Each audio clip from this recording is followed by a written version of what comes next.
Okay, so everyone knows that in like North America, Europe, stuff like that, we read left to right, up and down. So we would pick up our book and read it like this.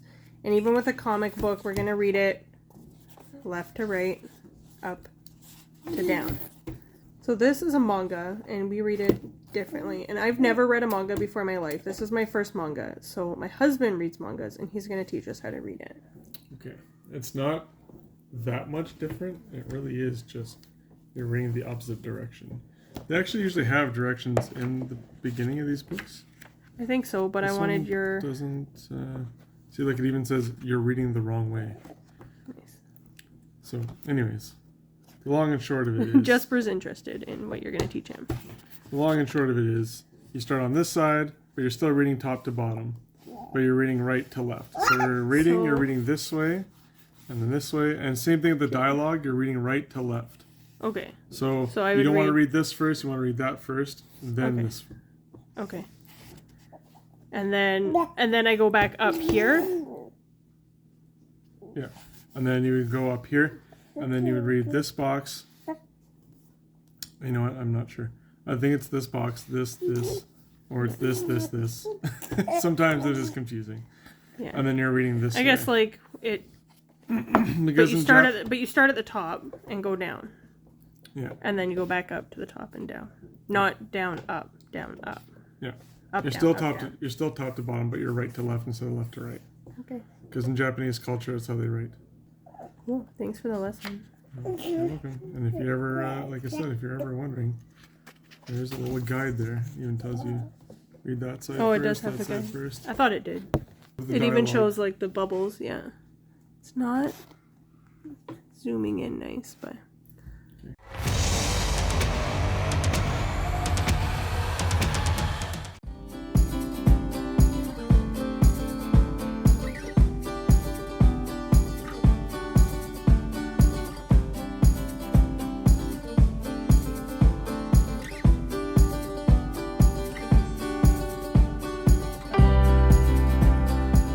So I stopped at Tim Hortons before bringing my son to the park and got this like new reusable cold drink cup. So that's cool.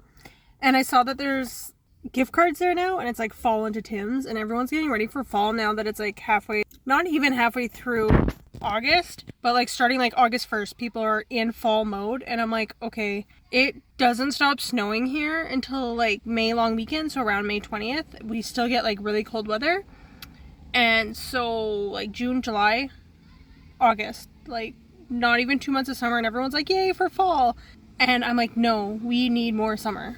More summer, because it is too cold for too long here. But it's also been, like, 30 degrees outside, and it's hot. I don't know what that is in Fahrenheit, but in Celsius, like 30, 35. It's hitting, like, 38. So, climate change is no joke. I know people are like, oh, global warming when it's minus 50 out. It's not. It is global warming, but it's climate change, okay, people? The extreme weather is jarring and annoying, and I hate having to dress, like, in barely anything because it's so hot, and then have to bundle in 100 layers in, like, 3 months from now because it's so cold. So, very frustrating. But I am not ready for fall yet. I love fall, but my friend was mentioning yesterday, he's like, there is no fall. It goes from, like, plus 30 to snowing the next day. There is no fall. If we had, like, an actual true fall where it was like below 20 degrees, above 0, but like between 10 and 20 degrees, and the leaves change colors for like a couple weeks, not like 2 days,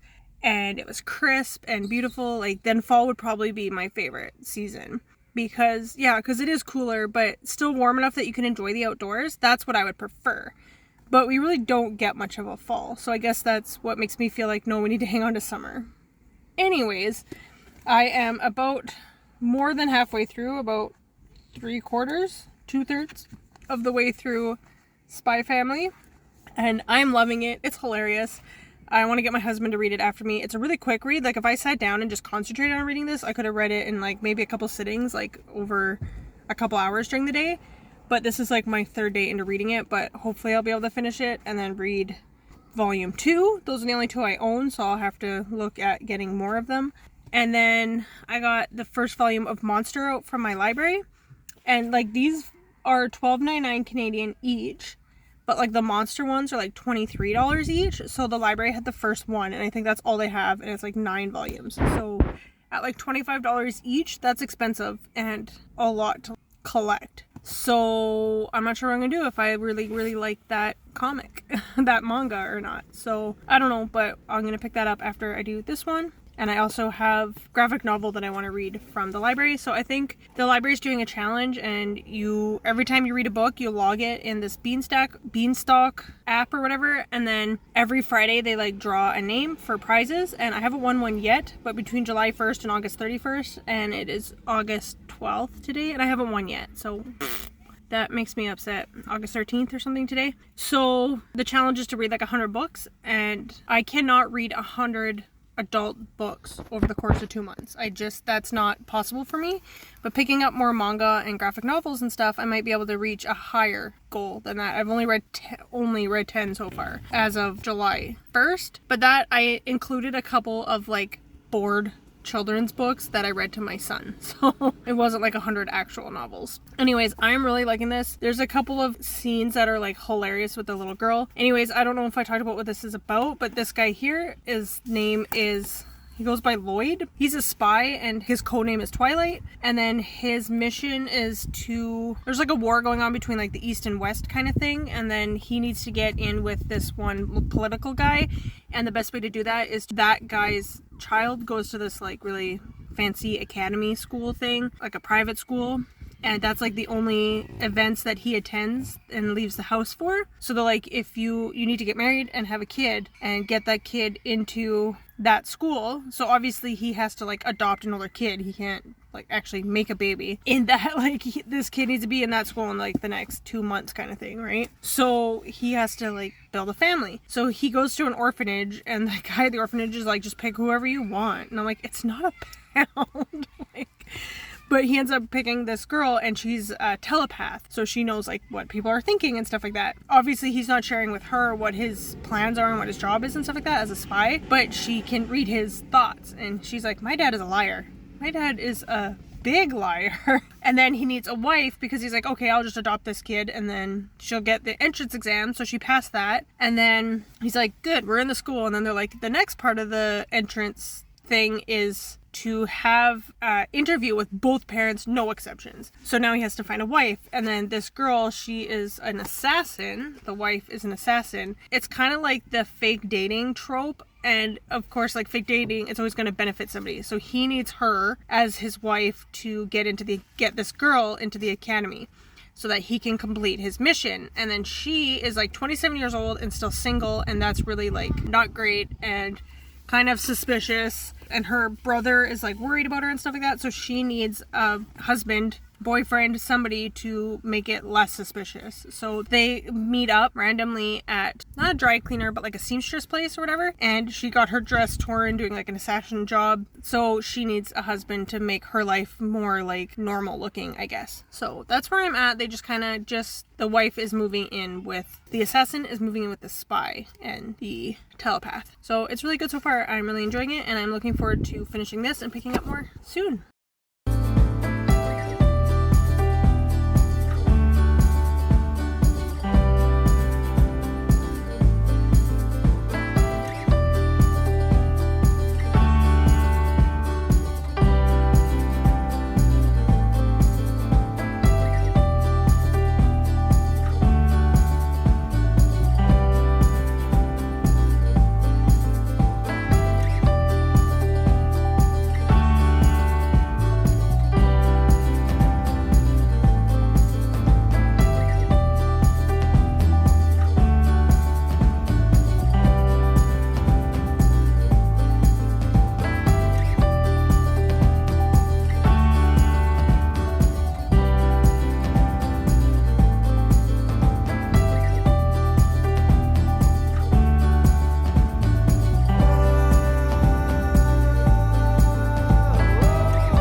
Spy Family 1 and 2. Now I gotta go and buy 3 and 4, and I think there's 8 of them out, and then 9 and 10, or there's 10 of them and 11 and 12 are not yet ready, or something like that. I don't know.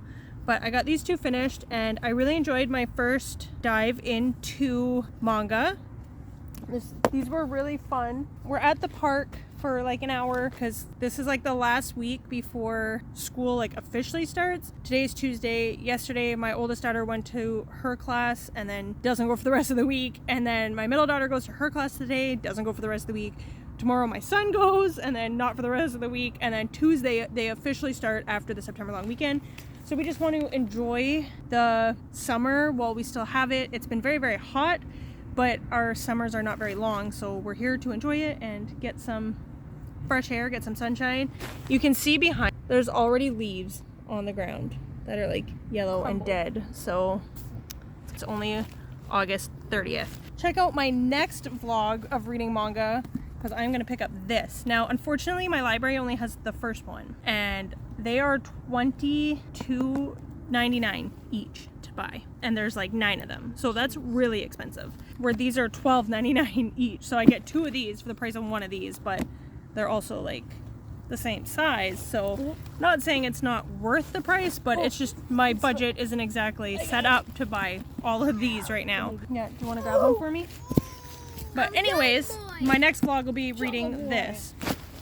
So Spy Family, this guy is a spy, Twilight, or Lloyd, and his mission requires that he gets a family. So he goes to an orphanage and adopts a daughter who happens to be a telepath that nobody knows about. And then he finds a wife, and it's kind of like fake marriage trope. So she needs a husband because she's like 27 years old, and oh my god, she's so old because she's not married yet. Oh my gosh, how could this possibly be true? And then her brother worries about her. She's like, I need a man. So, and he's like, I need a wife. So it benefits both of them. You have a mosquito in your head. Don't look at that. I got a rocket launcher. Pew pew pew. Okay. He's fine. Nope. Anyway, let's wrap this up quickly. Part of the mission is to get his daughter into this like elite school. So they've accomplished that, and now she needs to become friends with the target's son, and she punches him in the face instead. So that mission is quickly, like, Twilight doesn't like to work with other people because it compromises the mission, right? So his mission is quickly like falling apart. Anyways, that mission is quickly falling apart. So it's really funny, and my daughter wants to read it, but it is a little bit graphic. It's not quite for 10-year-olds, but it is pretty funny, and it was easy to follow along and stuff like that, especially for my first time ever reading manga. Yeah, I enjoyed it, and I'm gonna pass it on to my husband to read and then buy the next 2. Anyways, comment down below if you have read Spy Family, if you read manga at all, and what your favorite manga is. This one, I don't know what genre this would be called. Well, this here, it says Shonen Jump. I don't know what that means. And it's rated T for older, T+ for older teen, it says on it. I don't know like what genre you would call this, but this one is like psychological thriller, I believe. Thanks for going on my manga journey with me, and watch for the next video where I read Monster, and yeah. Comment down below your favorite manga. Thanks for watching. Like, comment, subscribe, and I'll see you next time. Bye!